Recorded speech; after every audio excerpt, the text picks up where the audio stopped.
guys, Meredith Gorman here, and are you still not subscribed to Matt's channel? Well, if you're not, hit the subscribe button because he's giving out free picks each and every week. Hope you have a good rest of your day.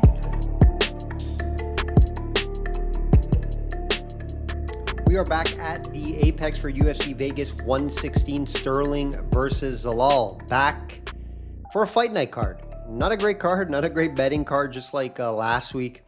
But we always will try to find some winners. We'll talk the main card like always, provide free picks, leans, price talk, fades, and more. Currently handicapping the UFC PGA weekly. I actually didn't have a betting card last week. We'll talk about that shortly. NHL, NBA, very low volume. I actually have a pending bet in the NBA tonight, but it's very low volume, more of picking spots type of better, good situational handicaps in the NBA and NHL.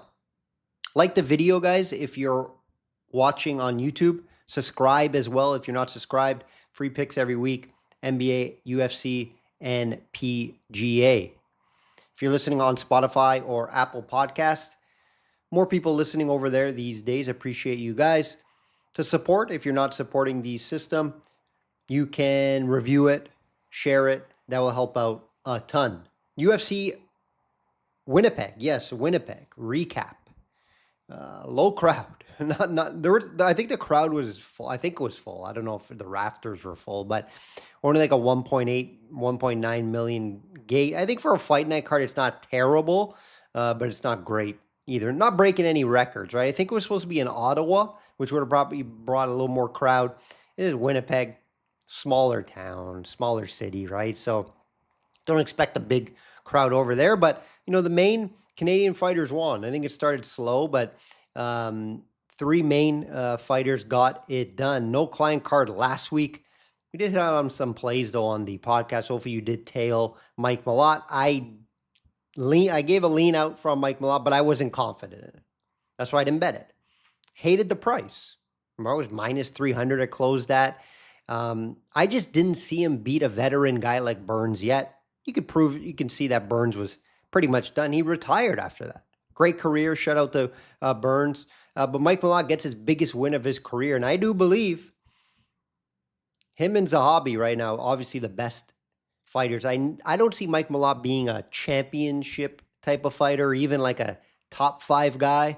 I think he just hovers around the top 10, 7, maybe 5, but I never see him getting a title shot. I don't see him being a top guy in this division. Good fighter, just not a top end guy, in my opinion. Who else got wins? Jasmine, she was the play. If you're going to bet her, again, terrible price. Found a way to bet her and eat up the chalk on decision. That would have been the play there. And then who else? Who else do we have? Jourdain over Phillips. Close fight. I thought Phillips could have squeezed that out. They gave it to Jourdain. And if it was going to go to the decision, Jourdain probably would win the fight. But there was value on Phillips at plus 140. You can see the fight was very close. He just didn't get his hand raised at the end of the day. Fighting in Canada, close fight. Jourdain would even look shocked when his hand got raised. Phillips thought it was close. I don't think it was a robbery, but it was a close fight. And it could have went either way, in my opinion. Not a great card, but like I mentioned, some of the key Canadian fighters got the job done. So that's what you want to see from them. At least happy for those Canadian fighters. Let's get into it. Let's get into this card, guys. Not a great card from a betting standpoint. Not a great card in general, but it's a fight night card. And the main event, great fight. It's actually very important for the division. You can argue that winner of this fight, I wouldn't say gets a title shot. I would say one more fight away from a title shot. So let's get into this breakdown. Sterling plus 110 versus Zalal minus 130. And it's telling you right off the bat, tough fight to handicap, guys. I'm transparent. I could see this fight going both ways. All right, Zalal, since his return to the UFC, remember, he got cut 5 fights ago, 5, 6 fights ago, but he's looked unstoppable in his return. The Moroccan Devil, they call him. The Moroccan Devil, yes. I like that nickname. One of the better nicknames out there. 5-fight win streak for him, guys. A couple good wins in there as well, right? Remember, he got caught, went to Sparta Sports Promotion, ran through guys there, and just came back and really found something. It's impressive. Impressive comeback. He has some good wins over Josh Emmett, finished him in a first-round submission. I know Josh Emmett's towards the end of his career. Still a good win, though. His grappling is very high level, guys. Prior to that, Calvin Kattar, good win, even though, again, Calvin Kattar at the end of his career. And then Jack Shore, solid win there as well. So a couple good wins under his belt. Obviously, this is a big step up in resume. Now, I wouldn't say Emmett to Sterling's a huge step up, but it's still the best fighter he's ever fought in his career, guys. You got to factor that in when you're doing your handicapping. Sterling, been there, done that. Champion at one point, coming off a good win over Brian Ortega, guys. So Sterling, I do not believe is done at all. At all. Is he the same as he was before when he was down at 135? I don't believe so, right? He has other ventures outside of the UFC. That always does scare me somewhat. Rum company, streaming, podcasts. He does a lot of things. Doesn't mean, I'm writing him off here. Because of that, you never put that into your handicap as a main focus. Maybe a 4th, 5th, 6th thing down the road. And he proved that against Ortega in his last fight. Zalal can grapple, like I mentioned, and wrestle. It's just he could be taken down. That's where I can see Sterling win this fight. If he commits to the chain wrestling, he can win this fight. The problem is he hasn't been committing to wrestling at times in fights. If he stand and bang with Zalal, Zalal wins this fight, right? Zalal's able to move around well. Some say run. Some say he runs. He uses distance well, uses his jab. You're going to be able to take him down, though. I believe Sterling could have success taking him down. Now, he could be dangerous in the submission game when he gets taken down, but Sterling's never been submitted, guys. Right? So I actually have Zalal with the striking advantage. His defense is very good. 66% defense is very good, guys. That's very high. And again, I believe his movement's very, very good. That's where he came back and went down to the dungeon, is like I like to say. Remember, I used to always talk about, if you guys have been listening to me for a while, I used to say Brian Ortega. Remember, like 4 years ago, he went back to the dungeon. Got better, got trained. And then now he fell off a little bit, but the Batman dungeon is what I like to say. Batman Returns, I think it was, or was it the Batman? One of those.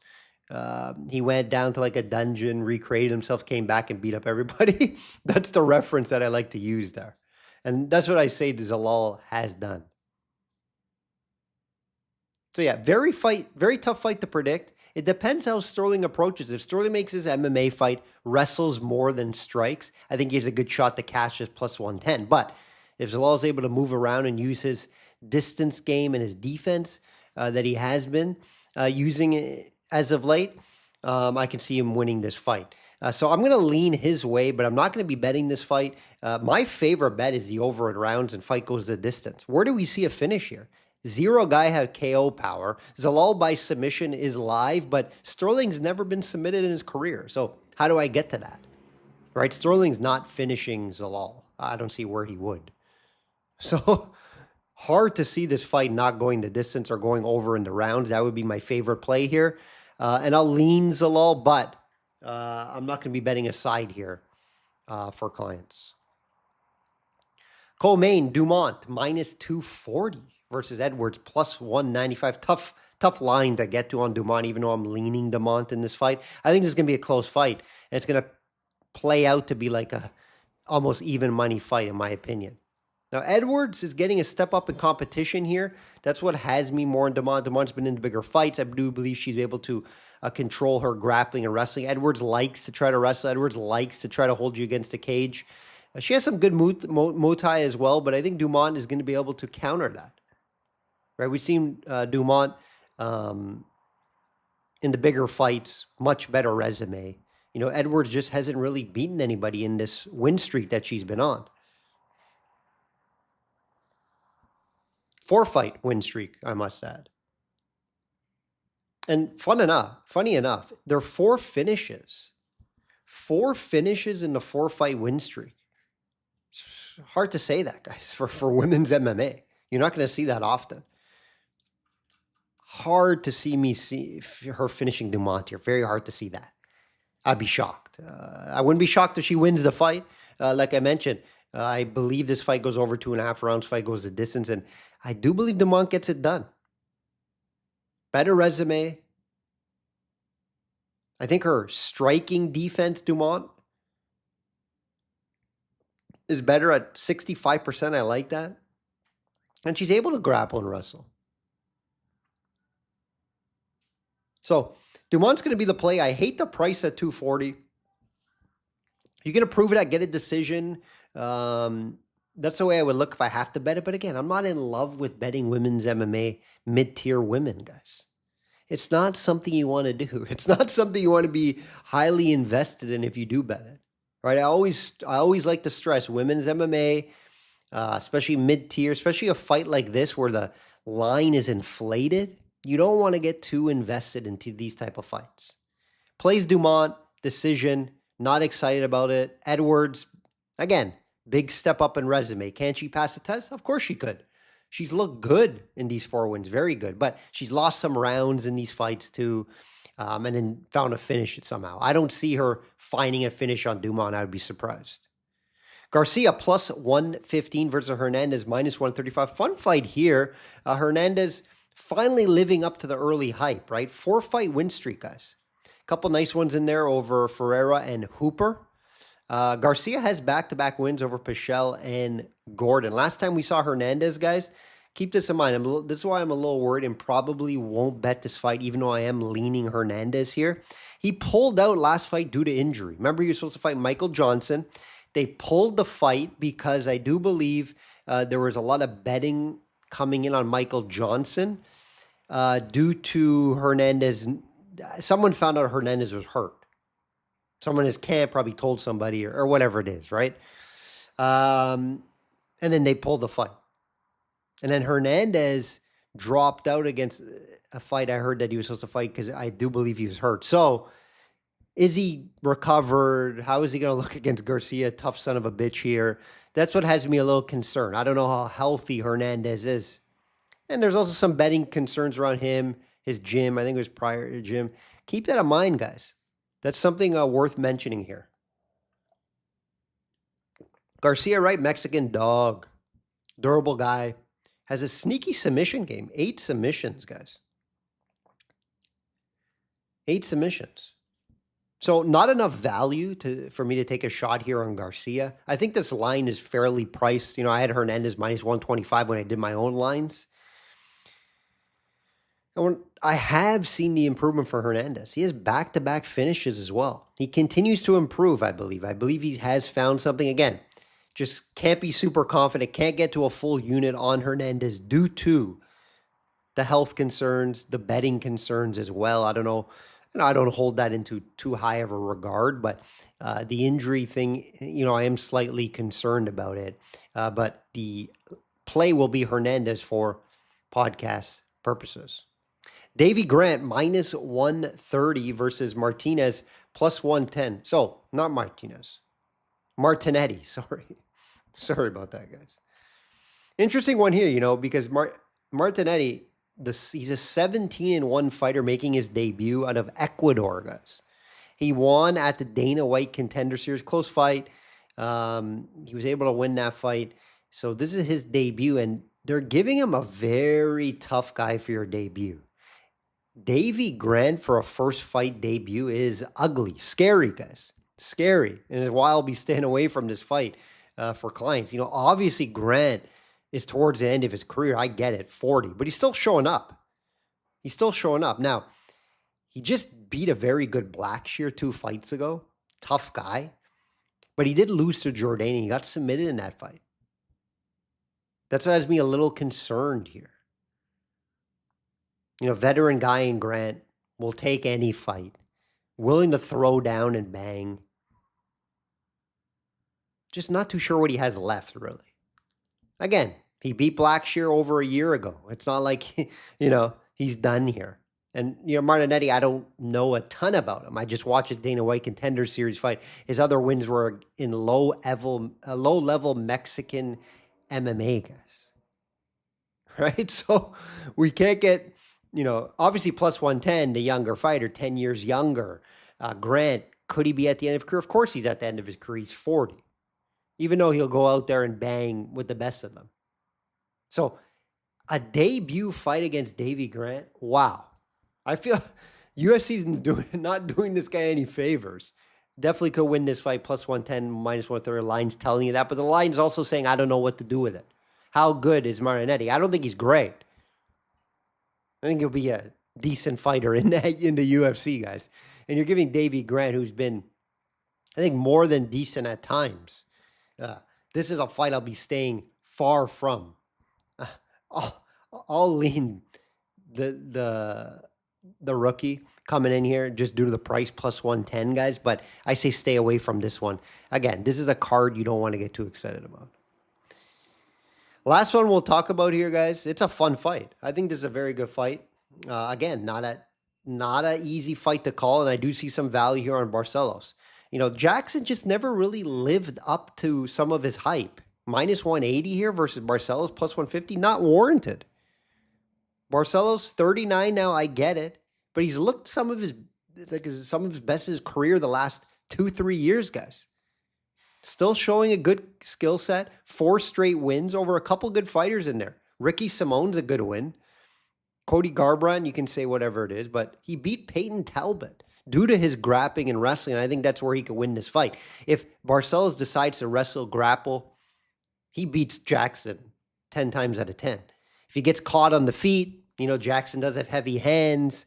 I can see that. It's just Barcelos just doesn't really get finished. Barcelos, in his long career, has only been knocked out once, guys. And that's how you think Jackson's going to win this fight, by finish. If it goes decision, you always have issues with Jackson and his volume. His volume is not good. Now, this is what scares me. This is why I can't go all in on Barcelos, even though if I do bet this fight, it will be a smaller unit on Barcelos. The 8-inch reach. The 8-inch reach. Right? If Jackson just decides to stand around, bang, pick his shots, use a jab, bounce around, throw more volume than normal, he wins this fight. And that 8-inch reach advantage is huge. But are you banking on him doing that? We haven't seen volume in most of his fights, guys. We don't see Jackson throw a ton of volume. So if Barcelos goes out there, makes an MMA fight, makes it ugly, wrestle, grapple, like the Peyton Talbot fight, take away the guy's best attribute, which is his striking, Barcelos can win this fight. So value on Barcelos plus 150. For podcast purposes, that's going to be the bet. I'm just not sold on Jackson. Not sold that he'll put out enough volume to win this fight. If he catches Barcelos, again, Barcelos only been finished once. So I'm fairly confident that he won't get knocked out early in this fight. We've seen good durability. Again, 39, a little concerning. But Jackson hasn't shown me anything where I'm like, wow, I have to bet him here at minus 180 versus a tough veteran in Barcelos. So that's the way I'll look here. Probably won't make my client card. I'll have a small client card this week. Guys, I didn't have one last week. First time this year, but probably the second time in the last year and a half that I haven't had a card. I don't force plays, right? I come from a betting standpoint, client standpoint when I'm giving out plays here, guys. I'm going to be truthful and honest. I'm telling you to fade fights. It's more because their coin flips or the line value's wrong, right? That's what I'm bringing here to the table, not just picking fights so you guys can lose. I'm telling you what fights to bet from a strategic standpoint and from a betting standpoint, a way I beat the markets anywhere from 65 to 70% every year. And why I'm profitable every year is I'm able to pick out the fights, right? I'm able to pick out the fights that I bet and not just bet the whole card and hope and pray, right? That will do it, guys. Like I always say, bet smart and know your limits. It's NFL draft time. Looking forward to that.